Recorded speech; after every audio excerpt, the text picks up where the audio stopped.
पाकिस्तान जो है वो रशिया से तेल लेने के चक्कर में गया है। हमारे जो मिनिस्टर फॉर जो ऑयल एंड पेट्रोलियम है वो गए हैं और कह रहे हैं कि हमें बड़ा अच्छा जो है वो ऑयल मिल रहा है, और सुना है कि गैस की भी एड आ रही है, एलपीजी की भी एड आ रही है ईरान से। और उधर आपको पता है कि आज एक बड़ी डेवलपमेंट हुई कि सुप्रीम कोर्ट ऑफ पाकिस्तान ने कुछ 1.5-2 महीने बाद आज अरशद शरीफ के ऊपर सो मोटो नोटिस ले लिया। तो आप कैसे देख रहे हैं? एक तरफ इंडिया का प्रेशर है, रशिया जो है वो इंडिया के प्रेशर के बाद हमें देगा गैस, तेल देगा या नहीं देगा? जय हिंद दोस्तों, मैं महेंद्र शर्मा स्वागत करता हूं वन वर्ल्ड हिंदी में। आपका उम्मीद करता हूं आप खुश और स्वस्थ हैं। दोस्तों आइए दिखाते हैं पाक मीडिया की एक और लेटेस्ट डिबेट, जिसमें कैसे डिस्कशन किया जा रहा है कि भारत की जो फॉरेन पॉलिसी है उसके आगे लगभग पाकिस्तान धराशायी है, क्योंकि पाकिस्तान अभी रशिया के आगे जा रहा है तेल लेने के लिए। तो कहीं ना कहीं आज पाकिस्तानी मीडिया को ये चिंता हो चुकी है कि क्या रशिया भारत के दबाव में हमें मना न कर दे। तो कहीं ना कहीं आज पूरे पाकिस्तान में एक दहशत है भारत के नाम की, जिसको आज ये साजिद तरार ने बहुत जबरदस्त तरीके से विश्लेषण करते हुए बताया। तो दोस्तों देखिए डिबेट और कमेंट में अपनी प्रतिक्रिया जरूर दें। लास्ट में आपसे रिक्वेस्ट करूंगा, चैनल पर नए हैं तो चैनल को सबसे पहले सब्सक्राइब करें, लाइक शेयर कमेंट जरूर करें। दोस्तों जय हिंद, वंदे मातरम, भारत माता की जय। दोस्तों तारड़ साहब, इंडिया के अंदर जर्मनी की जो फॉरेन मिनिस्टर हैं वो आई थी, और डॉक्टर जयशंकर ने जो है वो कह दिया कि पाकिस्तान जो है वो स्टिल एक हमारे लिए चैलेंज है। क्रॉस बॉर्डर टेररिज्म वहाँ से हमें फेस करनी पड़ रही है, और पाकिस्तान ये है कि उसने तो दहशतगर्दी की जंग में इतनी कुर्बानियाँ दी हैं, लेकिन ये हमसे, और पंजाबी कहते ने बूंदा साढ़े ना चमड़े, हमारी जान इससे छूट नहीं रही। उधर पाकिस्तान जो है वो रशिया से तेल लेने के चक्कर में गया है। हमारे जो मिनिस्टर फॉर जो ऑयल एंड पेट्रोलियम है वो गए हैं और कह रहे हैं कि हमें बड़ा अच्छा जो है वो ऑयल मिल रहा है, और सुना है कि गैस की भी एड आ रही है, एलपीजी की भी एड आ रही है ईरान से। और उधर आपको पता है कि आज एक बड़ी डेवलपमेंट हुई कि सुप्रीम कोर्ट ऑफ पाकिस्तान ने कुछ 1.5-2 महीने बाद आज अरशद शरीफ के ऊपर सो मोटो नोटिस ले लिया। तो आप कैसे देख रहे हैं? एक तरफ इंडिया का प्रेशर है, रशिया जो है वो इंडिया के प्रेशर के बाद हमें देगा गैस, तेल देगा या नहीं देगा? इंटरनली जो है वो हाउस डिवाइडेड है। So how do you see these developments regionally and locally sir? Cheema साहब, सबसे पहले तो मैं दहशतगर्दी के बारे इस चीज को एड्रेस करना चाहूंगा। मैं Pakistan ultimately is my home country में जाता रहा हूं उस पीरियड में भी जब पेशावर और उस एरिया स्वात एरिया के अंदर बहुत ज्यादा मैटर्स हो रहे, चीजें हो रही थी, ब्लास्ट हो रही थी, चीजें हो रही थी। दर हकीकत ज्यादा पाकिस्तानी 70-80% पाकिस्तान जो है वो बिल्कुल they don't have anything in their mindset. वो चाहते भी नहीं है दहशतगर्दी, वो बिल्कुल सिर्फ अफगानिस्तान बॉर्डर के आसपास, क्योंकि उन लोगों का अब जो ये जंगे हैं उनका पेशा बन चुका है। वो इसके बगैर बोर होना शुरू हो जाते हैं, उनकी इकोनॉमी खराब हो जाती है इसके बगैर। चाहे वो रशिया, अब देखिए अब यहां तक है उस कौम की हालत कि वो टैंकों को स्क्रैप के तौर के बेचकर वो खुश हैं। और मैंने कई इंटरव्यूज पढ़े हैं कि वो इन चीजों के बगैर बोर होना शुरू हो जाते हैं, क्योंकि वो उनका रूटीन ये है, और आज की रूटीन नहीं है कि सर्दियों में वो छुप के बैठ जाते हैं, गर्मियों में उनका ये जिस तरह आप हंटिंग पे जाते हैं, they start the war, they start the issues. Pakistan दूसरा पाकिस्तान जो कि not bordering with Afghanistan, they are peace loving people. लेकिन उसका इशू क्या बन चुका है, क्योंकि अब वो हमारे अंदर आके सेटल होते जा रहे हैं, अफगानी और पख्तून जो है काफी।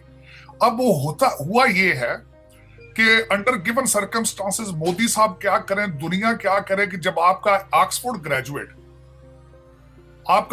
ग्रेजुएट जो है, एक्स प्राइम मिनिस्टर, जो कि आगे फिर लाइन में है प्राइम मिनिस्टर बनने के लिए, अगर वो खुद कहे कि मैं फटना चाहता हूं, अगर आजम स्वाति की तरह मेरे साथ किया जाए तो मैं फट जाऊं, तो मोदी साहब क्या करेंगे उसका? उसे आप ये बताएं, उनके पास what kind of choices he has. और उसके बाद एक कौम ऐसी जो कि जिनके डीएनए में शामिल नहीं है लड़ाइयां और इस तरह की चीजें, उनको एक गलत ट्रक की बत्ती के पीछे लगा दिया है कि ये सियासत नहीं जिहाद है, तो वो क्या करे? आपका पड़ोसी मुल्क, आप उनको you give them points to discuss. आज आपने आईएसपीआर का जो नॉमिनेशन है, बल्कि मैं बिल्कुल उसके मैं ये यहाँ पे इस बात करने से पहले ये कहूंगा कि बिल्कुल किसी के उसकी पेरेंट्स की या भाइयों की चीजों को उसके साथ रिलेट नहीं करना चाहिए अनटिल कि the position is very sensitive. अब हमारे जो नए आईएएस के जो मेजर जनरल साहब हैं, शरीफ चौधरी साहब, इस वक्त आपका सारा मीडिया उनके बैकग्राउंड को डिस्कस कर रहा है और आपका पड़ोसी मुल्क भी उसको देख रहा है। मेरी उस पर कुछ ज्यादा रिसर्च इतनी नहीं है, लेकिन मेरे सुनने में यह आया कि उनके वालिद साहब का नाम यूनाइटेड नेशंस के सेंसिटिव पेजेस में मौजूद है। तो इतनी बड़ी अपॉइंटमेंट करनी थी तो दुनिया को क्या सिग्नल जाना है? So you have to be very careful with such a sensitive positioning. तो उसमें आके मोदी साहब जो है आपने उनको एक्सक्यूज दिया है, जो मैंने 3-4 पॉइंट आपको बताए हैं कि जब आपका द मोस्ट हैंडसम जेंटलमैन जो कहता है कि मेरे जैसा खूबसूरत है ही नहीं है, जो खवातीन रोजाना उनके बारे में जो मैसेजेस कर रही हैं, शर्म ही नहीं आती। आप इनके नाने और दादे की एज का बंदा है वो, और उनके बारे में ऐसे ऊट पटांग अपने ख्यालात का इजहार करती हैं, ये जो बच्चियां नाचती हैं इनके जलसों में। मैं दुख के साथ कहूंगा कि वो खुद कहते उनका माइंडसेट ये है और दुनिया देख रही है, और उसको कोई कंडेम नहीं किया उन्होंने। ये वही प्राइम मिनिस्टर है जिन्होंने असेंबली के अंदर खड़े होकर बड़े हाजी साहब उसामा बिन लादेन को शहीद कहा था, और उस वक्त इस्लाम जो पाकिस्तान था वो फॉरेन पॉलिसी में 10 पॉइंट नीचे गिर गया था। तो ये वही इंसान है, इसने अगले दिन कह दिया कि जी मेरा बस चले तो मैं खुश हो जाऊं। बिल्कुल, तो ये ज्यादती कौम के साथ ज्यादती है। ये एक्सक्यूजेज आप देते हैं दुनिया को, फिर दुनिया क्या करे? वो उन्होंने अल्टीमेटली ये बात उन्होंने उठानी, हर जगह पे उठानी। अब दूसरी बात हम करते हैं कि रशिया से तेल लेने की बात। जो हमारे मलक मुसद्दक साहब हैं, मैंने उनका इंटरव्यू सुना है, वो बिल्कुल वो सैर पर निकले में दुनिया की। उन्होंने फरमाया है कि मैं निकला था, अजरबैजान भी गया हूं, जहां जहां से मैं हर पेट्रोल पंप पे गया हूं दुनिया के। उन्होंने कहा जी मैं फ्री टिकटें मिल गई थी मुझे। मैंने सोचा बच्चों को लेकर कोविड में हम परेशान थे, बैठे रहे 2 साल घर में, तो मैंने टीवी पे आके नून लीग को बड़ा डिफेंड किया है। तो मैंने अब इस तरह किया, टिकटें फ्री मिल रही थी तो मैं फर्स्ट क्लास की टिकटें लेकर 20-25 लोगों को लेकर पूरी दुनिया जहां हर पेट्रोल पंप पे रुका हूं भी पेट्रोल दे दिया। मलक मुसद्दक साहब, दुनिया कैश में पेट्रोल देती है, अब आपको देती है क्रूड ऑयल। आपकी आदत बन चुकी है डेफर्ड पेमेंट्स पे लेना पेट्रोलियम प्रोडक्ट। आपके पास खाने को रोटी नहीं है, पेट्रोल कहां से लेंगे आप? लेकिन चले, आपने वापस आके उन्होंने फरमा दिया है जी कि उन्होंने हमें रशिया तेल देगा, वो जनवरी से शुरू होगा, नहीं देगा, जब उनको एक्स्ट्रा निकल आएगा तो दे देंगे, कोई कैंसिल करेगा तो दे देंगे। और उनसे ये क्वेश्चन किया गया, मैं समझता हूँ कि वो कामरान शाहिद के प्रोग्राम में थे, वो उन्होंने बड़ा खूबसूरत क्वेश्चन किया। उन्होंने भी आप दुनिया की सैर पर निकले में आपकी हुकूमत पता नहीं महीना रहे 2 महीने रहे, तो फिर ये क्या आप कर रहे हैं, ये ड्रामाबाजी? उन्होंने कहा नहीं जी मैं कौम के लिए निकला हूं, जो भी मर्जी आए। कहते जी हम तो कहते मैं कौम के लिए कौम की खिदमत कर रहा हूं, बस फर्स्ट क्लास के टिकट लेके 25 लोगों को साथ लिया है और मैं दुनिया के हर पेट्रोल पंप पर ब्रेकें लगा रहा हूं।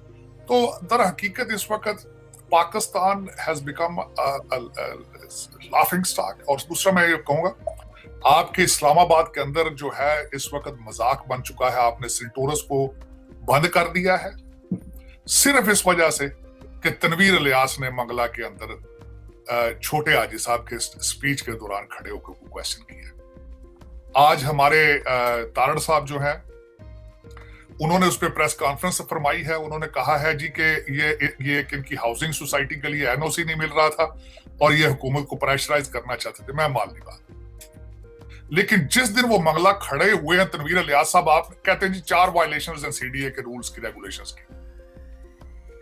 क्या ही अच्छा होता कि जब आप हुकूमत में आए थे तो वो 4 वायलेशंस पे उसी दिन ही स्टेंटोरस को बंद कर दिया जाता। इसकी टाइमिंग बहुत गलत है तारड़ साहब। जिस दिन वो मंगला जलसे में खड़ा हुआ है बंदा, तो उसी दिन शाम को आपने उसका माल बंद कर दिया। हर अंधे बंदे को यह लग रहा है कि this is political victimisation.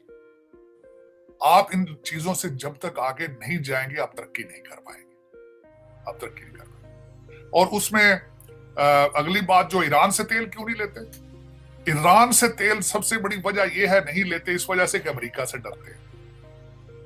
America का ईरान के खिलाफ सख्त स्टैंड मौजूद है। वो उनका रशिया के लिहाज से सॉफ्ट है, ईरान की वजह से हार्ड है। और उससे 2 चीजें, एक तो अमेरिका नाराज होगा, दूसरा सऊदी अरब नाराज हो जाएगा। और सऊदी अरब को नाराज ये इसलिए नहीं कर सकते कि डेफर्ड पेमेंट पे तेल लेते हैं, और यहां से हर बच्चा जो अमेरिका, कनाडा, ऑस्ट्रेलिया नहीं जा सकता, वो मजदूरी के लिए सऊदी अरेबिया जाता है, तो आप वो भी नाराज नहीं कर सकते। तो इनकी क्या जुर्रत है कि मेरा मकसद है इस तरह का काम करें जिसमें कौम की भलाई हो। ये ऐसा काम मैं चीमा साहब मैं यहाँ पे याद कराना चाहता हूँ, ईरान ने बहुत बड़ी आफत 2012 में की थी। यस कि हम आपको डेफर्ड पेमेंट पे 8 से 10,000 बैरल्स पर डे दे सकते हैं। लेकिन ये क्या करें, सबके बच्चे अमेरिका में बैठे हैं, क्या करें, बीवियां बैठी हैं कनाडा और अमेरिका में, उनका क्या करेंगे। मैं बल्कि आज चीमा साहब हमारे एस्टेब्लिशमेंट के हमारे शाह साहब ने, सैयद साहब ने कोई नए मैसेज भेज रहे हैं कि हम न्यूट्रल हैं। मैं आज ये रिक्वेस्ट करना चाहूंगा इनके, वो कहते दाढ़ी हाथ ला के रिक्वेस्ट करना चाहूंगा, खुदा के लिए आप एक कानून बनाएं कि आपके जर्नैलों की बीवियां बच्चे भी डुअल सिटीजन ना हो। ये प्लीज इसके ऊपर आप तवज्जो दें, क्योंकि आपके अंदर भी इदारे के एक फैशन बन चुका है कि आपकी बीवियां फॉरेन सिटीजन, डुअल सिटीजन, और बच्चे या लंदन पढ़ रहे हैं, अमेरिका पढ़ रहे हैं। मुझे पता है आपके पे ग्रेड क्या है, वहां से ट्यूशन फीसें अमेरिकन स्कूलों के अंदर एज ए इंटरनेशनल